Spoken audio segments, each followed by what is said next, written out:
Bonjour à toi qui nous écoutes. Bienvenue dans cet épisode de Sentez-vous bien, un podcast qui donne la parole aux personnes s'étant lancées dans l'aventure du doctorat et qui ont ressenti une souffrance psychique durant leur parcours. Notre but, libérer leur parole et déstigmatiser ces situations complexes en lien avec la santé mentale.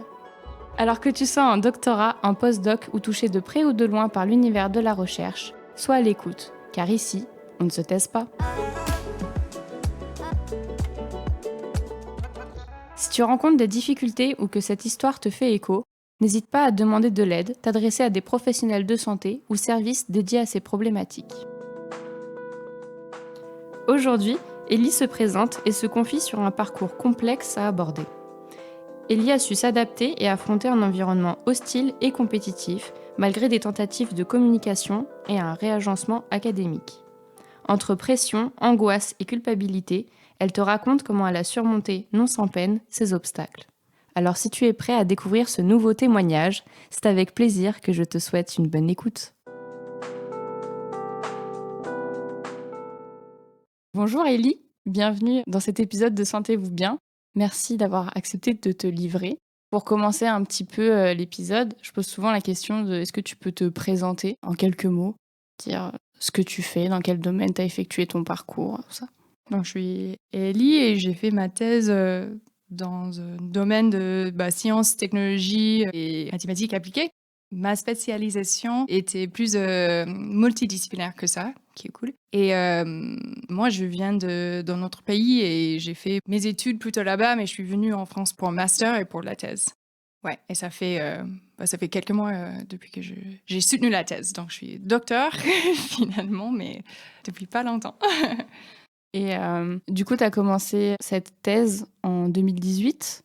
Oui, exact. J'ai commencé il y a presque 4 ans. J'ai commencé avec 2 jeunes encadrants et c'était un sujet que j'ai trouvé grâce à une amie. Je voulais vraiment travailler avec ces personnes. Donc je suis venue pour ça et après, pendant les premiers 9 mois, j'ai vu que ça se passait pas très, très bien et en fait, j'ai eu une collègue qui m'a dit: «Une thèse, c'est très difficile, c'est bien d'écrire chaque jour qu'est-ce que tu as fait et comment tu t'es sentie». Et j'ai vu qu'il y avait pas mal de jours, je me suis sentie pas très bien.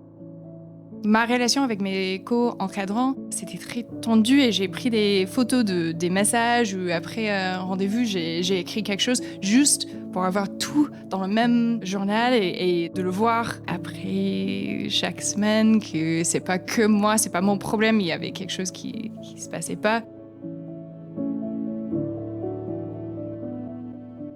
C'est ça qui t'a aidé à prendre conscience qu'à un moment, c'était trop ? Par exemple, mes relations, je suis sortie avec mes sœurs qui étaient dans un autre pays et chaque jour, j'ai eu besoin de parler avec lui, mais il pouvait pas. Et normalement, moi, ça va, j'aime bien d'être toute seule. Donc, c'était ça, cette idée de jeune femme indépendante qui rentre chaque soir, qui boit un verre de vin et après une mauvaise journée, tu peux faire ça. Ça arrivait souvent. Et c'était pas que un verre. Disons que le mal-être que tu commençais un petit peu à avoir, ça t'a créé une nouvelle routine de vie. Oui, absolument. Et, et juste le fait de prendre le métro et d'être triste dans le métro et d'arriver chez moi triste et déçue, ça impacte tout le soir. Après, c'est difficile d'échapper de ça.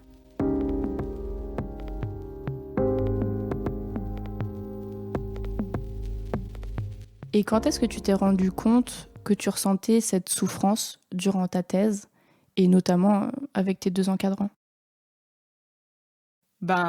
Tout d'un coup, il y avait une mauvaise expérience pendant une réunion où un des co-encadrants a dit quelque chose qui était trop pour moi, qui était trop dur d'entendre. Je pensais que je pouvais plus rien faire pour améliorer la situation et je ne pouvais plus continuer. Et donc, j'ai parlé avec une collègue qui un peu m'a corrigé de parler avec le chef d'équipe de ma situation. Et en fait, j'ai eu la chance, peut-être c'est pas la chance, mais ce directeur a dit: «Ah, j'aime bien le sujet en fait. Ça m'intéresse beaucoup, je travaille pas complètement là-dedans, mais ça m'intéresse, donc tu peux changer, tu peux venir travailler avec moi».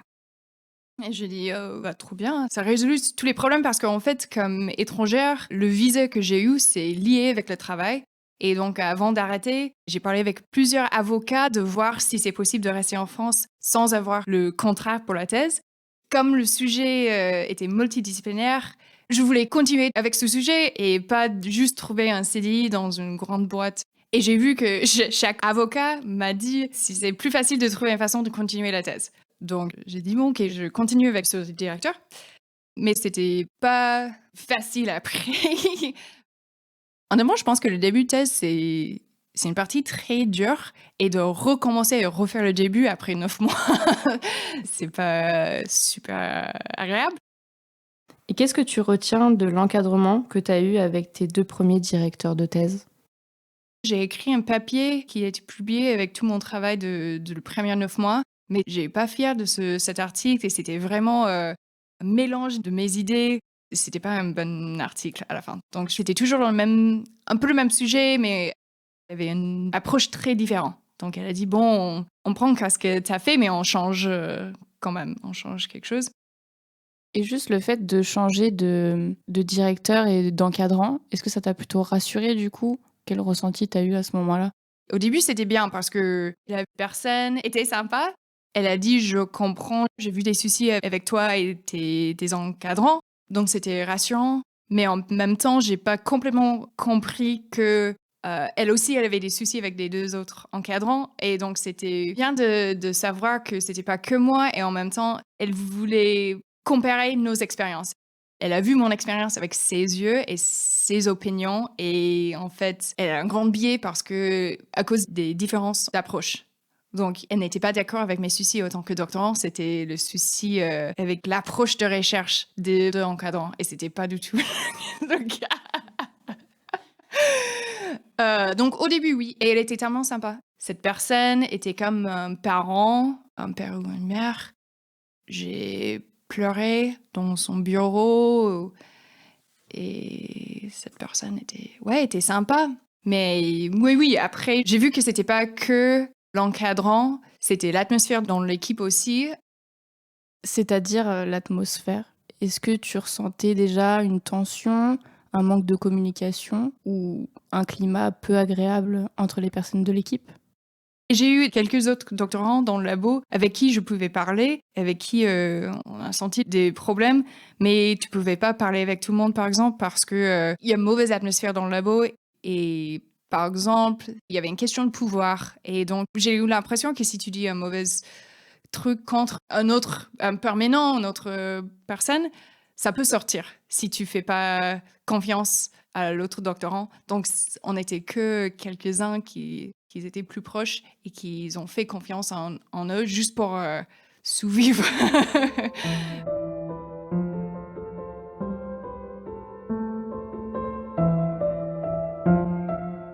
Et du coup, tu étais pas la seule à ressentir, toute cette atmosphère. Il y avait aussi une autre, personne dans le labo. Oui, je pense qu'il y avait des tensions entre permanents dans le labo à cause des approches et valeurs.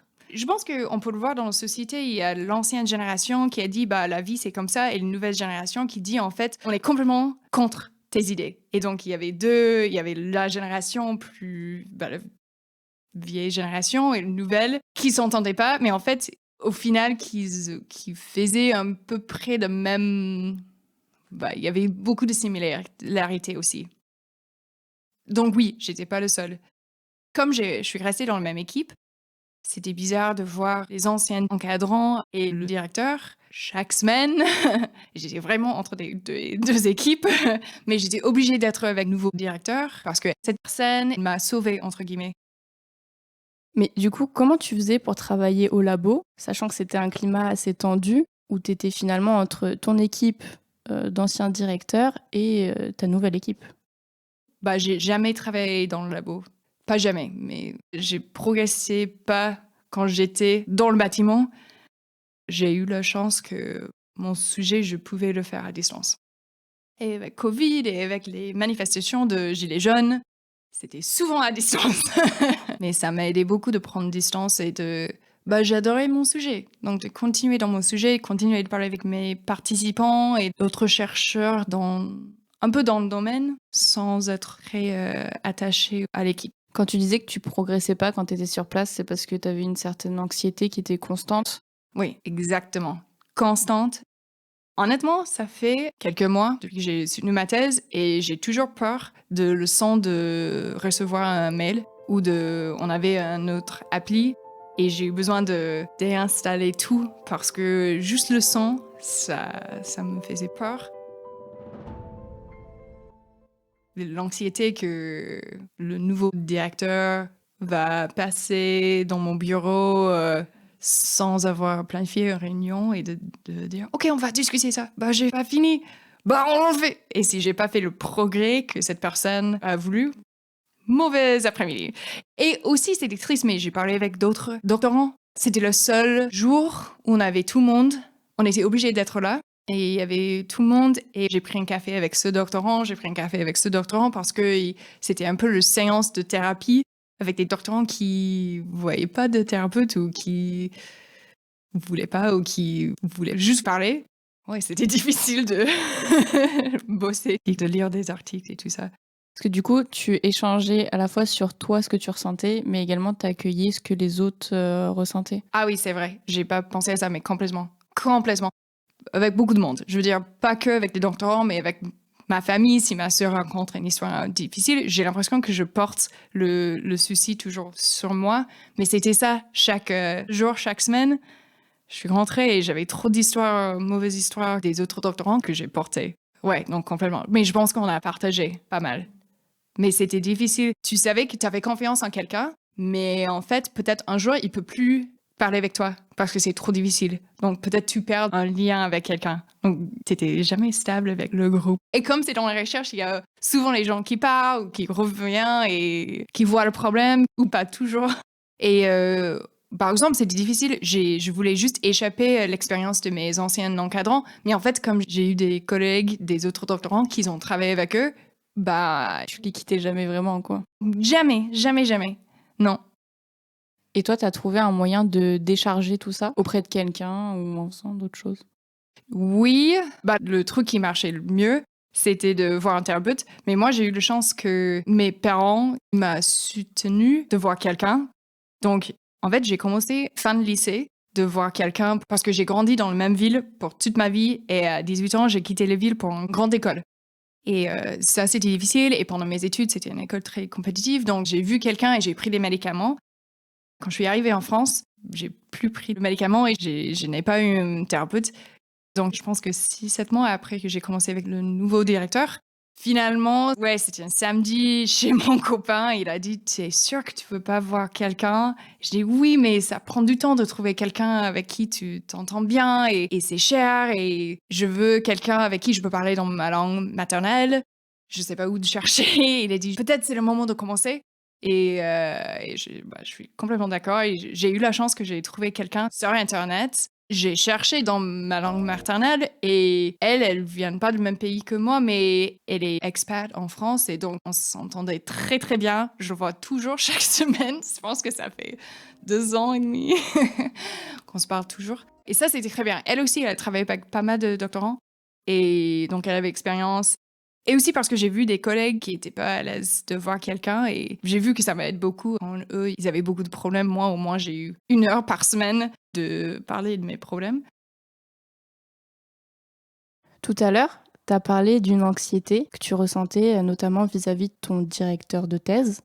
Est-ce que tu peux un peu plus nous dire ce qui s'est passé? Est-ce que tu peux revenir un petit peu sur ce passage? Oui, donc au final, c'est un peu rigolo, mais j'ai commencé, après 9 mois, j'ai changé d'encadrant. J'étais avec les 2 jeunes, après avec le chef d'équipe. Et après 9 mois, j'ai vu que encore ça se passait pas très très bien, mais au moins il y avait, il y avait le confinement qui est arrivé. Oui, donc j'ai quitté la ville. Je voulais pas rester là toute seule pour déménager avec mon copain. Et c'était bien parce que lui, il était dans une coloc de 10 personnes. Donc on a été confinés avec une petite famille en fait. Et on a mangé ensemble chaque soir. Et on était un peu obligés de cuisiner 1 fois, 2 fois par semaine. Et c'était trop bien. Honnêtement, je pense qu'avec la thèse, c'est difficile de commencer et d'arrêter le travail. De te donner le droit de dire, OK, c'est 19 heures, je veux faire d'autres choses ou j'ai besoin d'arrêter, j'arrête.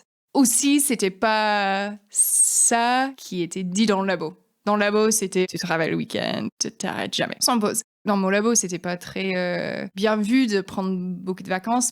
Avec la thèse, j'ai pas vraiment les horaires 9h, 10h, 18h. Mais au moins, maintenant, je sais que je peux prendre les pauses où c'est nécessaire ou si j'ai bien travaillé les heures, je peux arrêter. C'est plus facile à gérer les horaires de la journée.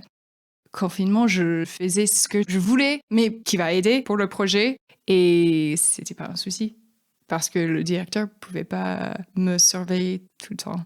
Ça dépendait pendant l'écriture d'un article, c'était pas la même chose. Mais de reprendre le sujet pour moi-même et de dire qu'est-ce que moi je veux faire avec, parce qu'au final, le directeur n'est pas très impliqué que ça. Donc, c'est à moi de prendre les décisions. Et j'étais plus loin du labo. J'ai eu juste des réunions planifiées, donc je pouvais mentalement me préparer pour chaque réunion et mentalement décompresser après, émotionnellement. Mais bref, dans le confinement, c'était très bien. Et d'être plus proche de lui, parce que déjà, de gérer la thèse et une relation à distance, c'était difficile. C'était pas horrible. On habitait 3 heures entre nous deux. Mais si un soir, je voulais vraiment parler avec lui ou je voulais échapper de tout le monde et parler de sa journée, peut-être c'est plus facile.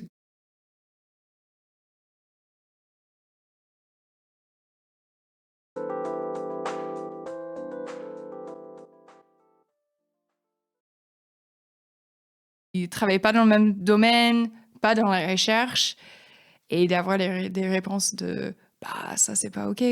Et donc ça m'a aidé beaucoup. Aussi, j'ai eu beaucoup des retours positifs des autres gens un peu dans le sujet, mais pas dans le labo. Donc mes participants, par exemple, les membres de jury pendant ma soutenance et mon mi-parcours, j'ai eu une collaboratrice pendant la thèse aussi pour un projet qui m'ont donné des bons retours et qui m'ont encouragé de continuer. Donc ça, c'était cool. Le fait de parler à d'autres personnes et d'avoir un autre point de vue, ça t'a vachement apporté finalement. Oui, et le point de vue extérieur du monde de recherche.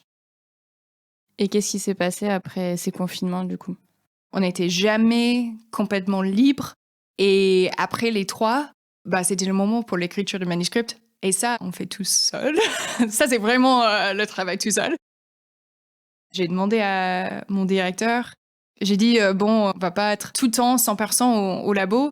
Pour l'écriture, je vais t'envoyer des chapitres et tu peux m'envoyer des retours et on va discuter sur mail. Mais on a vu que pendant le confinement, ça n'a marché. Donc, je vais déménager dans une autre ville si ça te va. Et on continue à discuter, mais plus à distance, ouais. Je pense que maintenant, au labo, c'est 100% là. Mais jusqu'à la fin, c'était jamais le cas. On était toujours en temps partiel à distance. Je pense que c'est pas toujours comme ça. Je sais que les anciens doctorants, ils sont venus chaque jour au laboratoire pour écrire. Honnêtement, à la fin, ça a fini bien. J'ai publié un article et j'ai fière de cet article. J'ai fini. J'ai eu des grandes réponses pas grandes, mais longues réponses de mes membres de jury. Je ne sais pas pour tout le monde, mais pour nous, c'est 2 pages, le rapport de membres de jury. Moi, j'ai reçu 7 pages chacun. C'était pas 7 pages de rien ou de critique. C'était vraiment 7 pages de « Est-ce que tu as pensé à ça? J'aime bien cette idée, mais peut-être si on part comme ça, blablabla. » C'était des retours constructifs que tu n'avais pas eu avant, c'est ça? Oui, oui. Mais c'est ça, je suis plus convaincue dans mes pensées sur le sujet. Et ça, je peux discuter avec d'autres gens. Donc ça a bien fini, sauf la soutenance, c'était horrible. Et t'en es fière? J'ai fini avec confinement aussi, mon première conférence, c'était après la soutenance. Donc je suis allée dans un autre pays pour la conférence avec d'autres collègues. On a vu un peu comment le monde de recherche dans ce sujet marche. C'était intéressant, mais moi, je continue pas dans la recherche. Donc j'ai vu aussi que j'ai pris une bonne décision. Peut-être je pouvais voir dans une autre équipe et ça va aller mieux, mais pour l'instant, c'est pas ce que je veux faire. Est-ce que tu peux nous résumer les principaux soucis que tu as eus durant ta thèse, que ce soit à la fois avec tes 2 premiers encadrants, mais aussi avec ton nouveau directeur de thèse? Je pense que globalement, j'ai trouvé 2 grands soucis avec ma thèse et je pense que je suis pas la seule. Mais la première, c'est l'idée de tu travailles sur une thèse toute seule, mais en fait, il y a une grande dépendance sur le directeur où tu es un peu obligé de collaborer avec le directeur. Dans mon équipe, par exemple, il n'y a pas des projets sur le site web et tu peux faire un dossier ou une application pour un projet. Tu arrives, soit tu fais un master et tu fais un stage en recherche après, ou n'importe, mais tu arrives et c'est à toi de créer le sujet, de créer la thèse, qui est cool. Mais à la fois, c'était ma thèse parce que c'était moi qui a choisi et c'était un sujet qui m'a passionné. Mais en même temps, on est payé par les grandes institutions. On a un directeur qui a une approche qu'il aime bien, mais aussi des connaissances. Donc, c'est pas vraiment nos thèses. Et nous, on connaît pas beaucoup de choses dans le monde de recherche quand on commence. Moi, j'ai fait un stage dans un autre labo. C'était la même spécialisation, mais un autre sujet. Donc, je savais pas du tout la littérature, je savais pas la méthodologie. C'était dans une autre équipe qui ont fait des choses différemment. Et à la fois, c'était ma thèse. Donc, s'il y avait un souci ou s'il y avait un papier qui n'était pas accepté, c'était moi qui étais coupable et c'était ma thèse qui n'a pas fait de progrès. Et je pense que c'est trop difficile d'avoir la confiance en travail, de continuer à travailler quand tu fais tout ce effort et ça finit avec rien. Et c'est le directeur de l'équipe qui dit ta thèse avance pas, ta thèse il y a des soucis. C'est mon petit bébé, mon projet, la thèse qui est en train de mourir. Donc ça, je pense que dans tous les cas, c'est bien de savoir que on est des jeunes chercheuses, on dépend des permanents, des gens avec beaucoup plus d'expérience. C'est pas notre thèse, c'est la thèse de l'équipe ou de l'équipe de toi et ton directeur, mais c'est vraiment pas que ta thèse. Et le deuxième, c'est l'idée de succès pendant une thèse, parce que dans mon équipe, on avait cette idée de une thèse réussite, c'est une thèse avec beaucoup de publications, des papiers dans les grandes conférences qui gagnent des prix. Donc moi, je pouvais jamais réussir avec cette idée de grande publication, mon meilleure publication. Et en fait, c'était un membre de mon jury qui m'a dit, en fait, la thèse, la soutenance, tout ça, c'est juste formation, un type d'entraînement pour une carrière comme chercheur. Tu vas pas gagner le meilleur prix, le meilleur papier dans ton carrière, ça va être beaucoup plus tard. Et c'est pas pour maintenant. Maintenant, on essaie des choses, on apprend des choses, on forme des idées, on rate des expériences et on réessaie. C'est de l'entraînement pour plus tard. Et je comprends ça maintenant, mais je pense que pour l'instant, je vois toujours que j'ai pas fière de ma thèse. J'espère qu'un jour, j'aurai fière de ma thèse. Mais j'ai pas réussi. C'est super difficile de garder la confiance en toi, que tu continues et ça se passe bien. C'est aussi les relations avec les autres, parce que si les autres te voient comme une étudiante, peut-être quand tu montres quelque chose et c'est pas la bonne idée, ils peuvent juste dire peut-être ça c'est pas la meilleure idée, j'ai des articles, tu peux commencer dans cette direction. Mais c'était pas le cas pour moi, c'était difficile. J'ai eu besoin de lutter contre des autres pour mes idées, mais j'ai eu pas des idées. J'étais toujours en train de me former. Nous, on a été obligés de présenter nos travaux pendant des réunions chaque quelques mois. Et les retours, c'était jamais j'aime bien cette idée, mais en fait, je pense que ça va être mieux si blablabla. C'était toujours mais pourquoi t'as fait ça? Mais pourquoi t'as pris cette décision? Mais en fait, ça, c'est une mauvaise idée parce que blablabla. Et au début, c'était trop difficile. J'ai eu pas des réponses. J'ai juste pris une décision parce que c'est une formation. Et si eux, ils voient les permanents, les autres doctorants, le voient comme une formation et pas t'es déjà chercheur et donc t'as déjà des idées que tu peux défendre, peut-être ça va être moins compétitif ou plus agréable comme expérience aussi. Donc je pense que c'est les deux, c'est la copublicité d'une thésard et aussi l'idée de succès quand tu fais une thèse qui m'a gêné beaucoup. Et c'était trop dur de faire confiance en moi. Je posais toujours la question sur est-ce que je travaille bien et je pense que finalement, j'ai confiance parce que je l'ai fait. C'était beaucoup de remises en question. Tout le temps. Oui, tu peux pas faire des progrès. Moi, je peux pas prendre des décisions si je réfléchis toujours si c'était une bonne décision ou pas. Un jour, j'ai juste dit, c'est une décision, on fait ça, j'ai plus le temps. Mais j'aime pas de travailler comme ça. J'ai eu besoin d'arrêter parce que j'ai vu que j'aimais pas trop moi-même aussi quand j'ai eu besoin de se battre contre quelqu'un ou de dire en fait, non, ça marche pas comme ça. Moi, je ne veux pas être comme ça et je ne veux pas avoir des mentors qui sont comme ça. Je voulais trouver une autre façon de travailler et j'ai fini, mais peut-être à cause du visa aussi, de rester et que je voulais vraiment trouver mes idées avec ce sujet. Mais j'ai eu besoin de déinstaller tout, j'ai rendu mon ordi et honnêtement, je parle plus avec mes collègues. Je ne peux plus. Besoin de vraiment déconnecter de tout. Oui, complètement. Peut-être un jour, peut-être pas. Et comment tu te sens aujourd'hui? Beaucoup mieux. Il y a des moments où ça va moins bien. Je pense que c'est comme un tatouage un peu. J'étais tatouée par cette expérience et il y aura des moments où je vois que mon comportement est impacté par ça. Par exemple, si je fais quelque chose et en fait c'est à cause de cette expérience, mais ça va beaucoup mieux. Et c'est triste, j'étais à une soutenance d'une collègue qui a soutenu juste quelques mois après moi et j'ai vu des étudiants et ils ont dit « Bah, t'es moins fatiguée, t'es plus heureuse, on voit que ça va beaucoup mieux. » Merci, désolée pour vous. Donc oui, ça va beaucoup mieux. Non, mais c'est triste quand tu vois tes parents quelques mois après et dis « Bah finalement, j'ai ma fille heureuse. » Mais j'étais quoi avant? Mais j'ai des collègues pour qui c'est difficile. Par exemple, j'ai une collègue qui a soutenu sa thèse il y a 2 ans. Il voit toujours un thérapeute et il est trop impacté par l'expérience de la thèse. Et il est toujours en recherche, je pense, parce que c'est ça qu'il veut faire, vraiment. Mais c'est toujours compliqué. Au moins, il a un directeur de son postdoc qui comprend la situation et qui l'aide à déconnecter. Mais ça peut prendre du temps, beaucoup de temps. Et quels conseils tu donnerais à des personnes pour que ça se finisse bien ou que ça se passe bien? Bah, il y a 2 choses que j'ai appris pendant cette expérience. Le premier, c'est, on peut trouver des red flags dans une équipe, mais par exemple, dans mon équipe, on avait d'argot pour les niveaux de stress de chef d'équipe et on a parlé de nous dans ce niveau de stress. Je pense que ça, déjà, c'est pas mal comme red flag.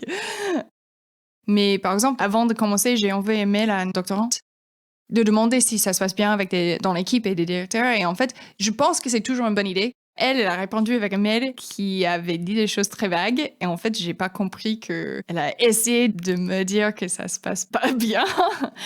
Je savais après que, par exemple, s'il y avait des stagiaires qui voulaient continuer en thèse, il y avait pas mal d'équipes qui a dit, bon, on cherche une autre équipe dans le labo ou dans une autre université parce que ça va pas dans cette équipe. Donc, je pense qu'il y a des drapeaux rouges que tu peux trouver pour dire, OK, je suis pas obligée de rester, je peux arrêter. Le deuxième, c'est, je pense que j'ai eu toujours cette idée de se battre au début dans les situations difficiles avec des chefs qui ont beaucoup de stress ou qui sont pas très sympas. Et c'était normal et ça faisait partie du parcours. Pas que dans la recherche non plus, ça peut être dans une compagnie, une boîte, tu montes des échelles. Mais je veux dire que ça a pris 3 ans et demi pour moi de comprendre que c'est pas nécessaire, que ça fait pas partie du parcours. C'est pas nécessaire. On peut arrêter, on peut trouver un autre chemin. Et je pense que c'est un peu l'idée de l'ancienne époque, parce que déjà, j'ai parlé avec ma mère, et au final, elle a dit aussi que je dois arrêter. Mais au début, elle a dit, bah, mais c'est normal, tu as toujours un chef avec qui ça se passe pas bien. Je pense que c'est plus le cas. Je pense qu'on a plus de choix maintenant, et si ça se passe pas bien, t'arrêtes, il y a d'autres choses. C'est vraiment pas le fin du monde. Et du coup, tu as de nouveaux projets? Oui, ok. Comme j'ai dit, plusieurs fois, thèse multidisciplinaire. Donc, c'était entre 2 sujets assez différents, 2 domaines. Et maintenant, j'ai décidé de changer de domaine. Donc, par exemple, ma thèse, c'était domaine 1, mais on va ajouter cette autre idée là-dedans. Donc, on va étudier quelque chose dans le domaine 1 et on va ajouter le deuxième. Et maintenant, c'est le deuxième qui est de base. Et je vais ajouter le premier. Donc c'est marrant parce que je travaille toujours toute seule pour moi-même pour l'instant. J'aimerais bien que ça change, mais je vais toujours proposer ou créer des projets. Ouais, plutôt des CDD, mais dans un autre monde. Et c'est que le début. Pour l'instant, c'est que le début, mais j'ai quelques projets qui doivent commencer bientôt. Honnêtement, je reste dans le domaine. C'est juste le cadre est différent, les valeurs sont différentes, le type de travail c'est différent. Ça me fait un peu peur parce que je sais qu'il y aura toujours des collaborateurs avec qui tu vas pas s'entendre bien. Mais au moins, j'espère que maintenant, je connais des red flags, quelques red flags. Et deux, je sais comment gérer cette situation. Et troisième, c'est que ça va durer, c'est pas 3 ans, ça va durer des mois et après, je peux arrêter. Ou si ça se passe horriblement, j'arrête. J'arrête. C'est intéressant et c'est cool que ça n'a pas touché mes intérêts, que je continue. C'était le but depuis le début de continuer de mélanger toujours les 2 domaines et de trouver comment de travailler et de gagner ma vie avec les projets comme ça. Et ça, la thèse n'a pas ruiné. Et ça, c'est bien. Ça, je peux être fière de ça, je pense.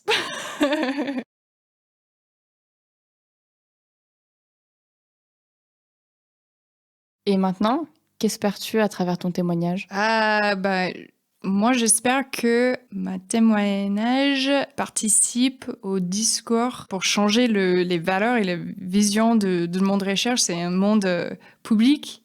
Je connais pas mal de gens qui est venu pour pas rester en monde privé, mais il n'y a pas une culture vraiment collaborative. Et j'espère que je fais ma partie pour aider à changer ce culture. Super. Je te remercie grandement d'être venu et d'avoir accepté de témoigner. Et je te souhaite plein de bonnes choses pour la suite et que tu réussisses dans tes passions. Merci pour l'invitation. Je voulais vraiment partager, donc c'est trop bien.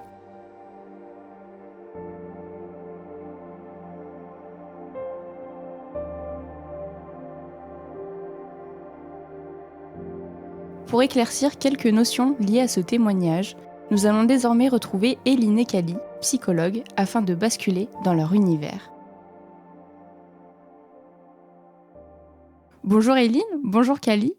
Bienvenue dans ce nouvel épisode de Sentez-vous bien et merci d'avoir accepté l'invitation. Si on revient sur le témoignage d'Élie, elle énonce quelques problématiques plutôt liées à son environnement de travail.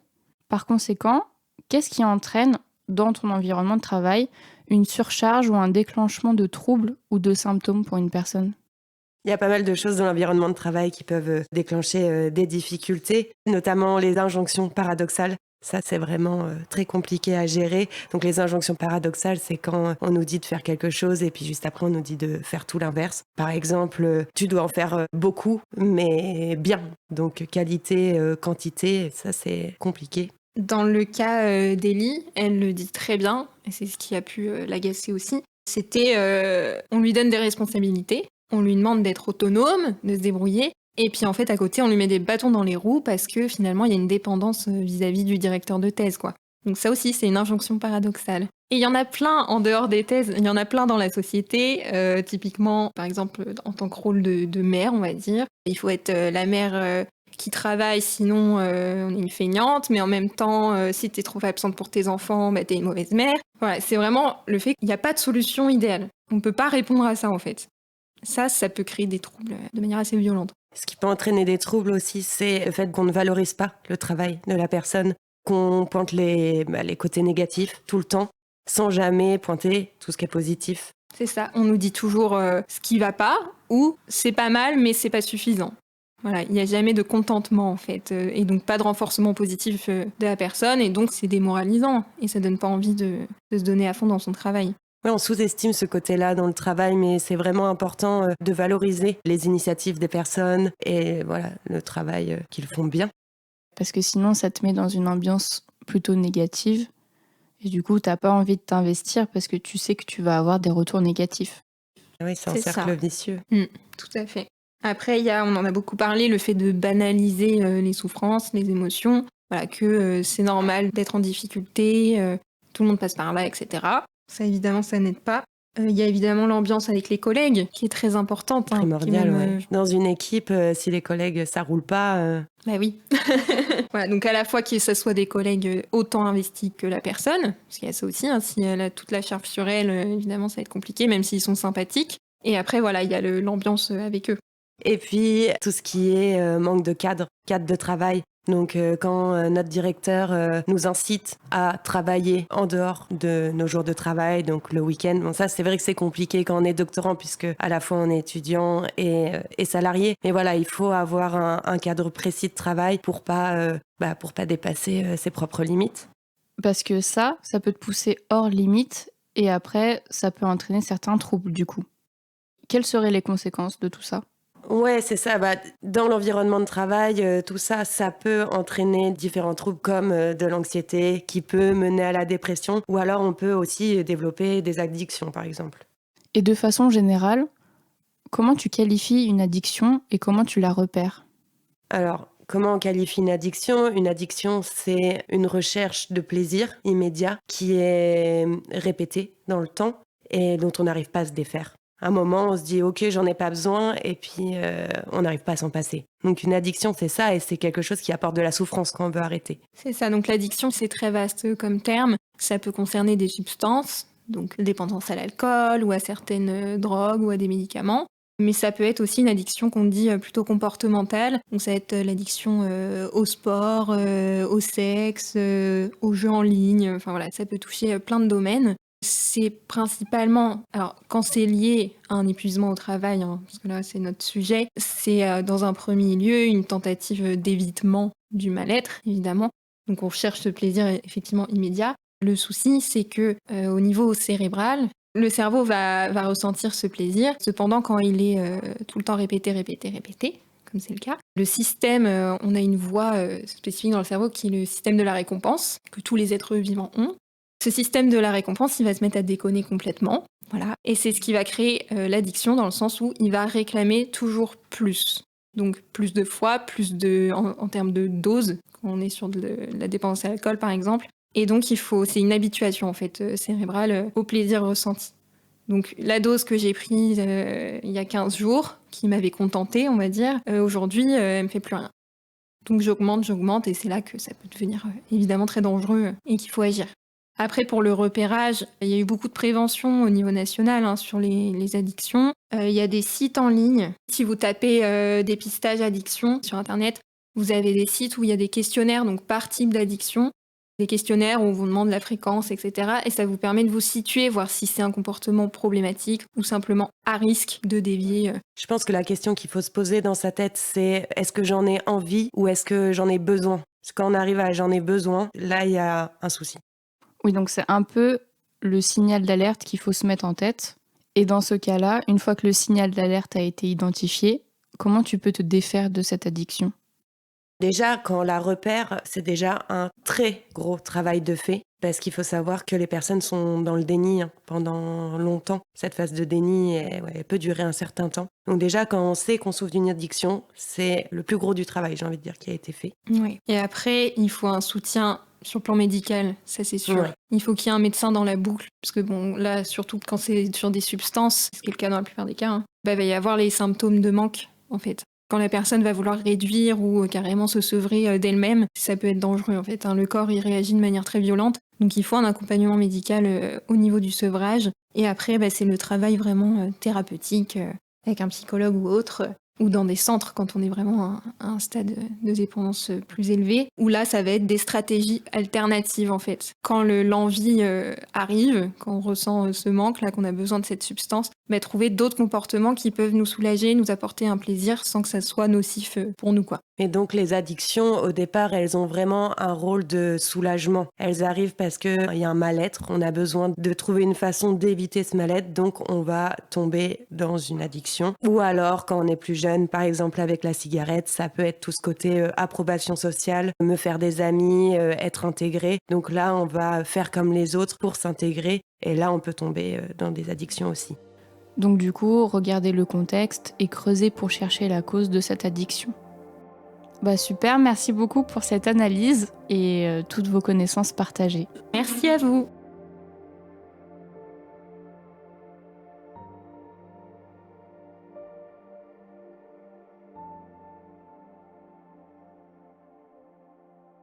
Tu viens d'écouter le témoignage d'Ellie et la vie expert d'Ellie Nekali. Ce témoignage a pour but de déstigmatiser ces situations complexes, mais ne remplace en aucun cas un suivi thérapeutique. Si tu ressens un besoin d'aide et d'écoute, rapproche-toi de ton entourage, professionnel de santé ou encore association. Des ressources sont indiquées dans la description. Tu peux nous suivre sur Instagram et Twitter.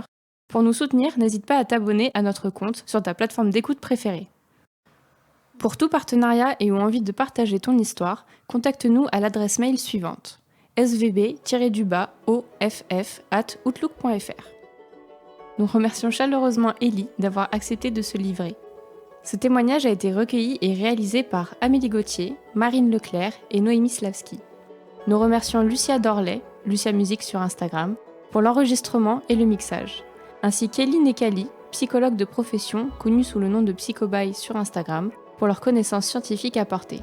Et merci à toi de nous avoir écoutés et à bientôt pour un nouvel épisode.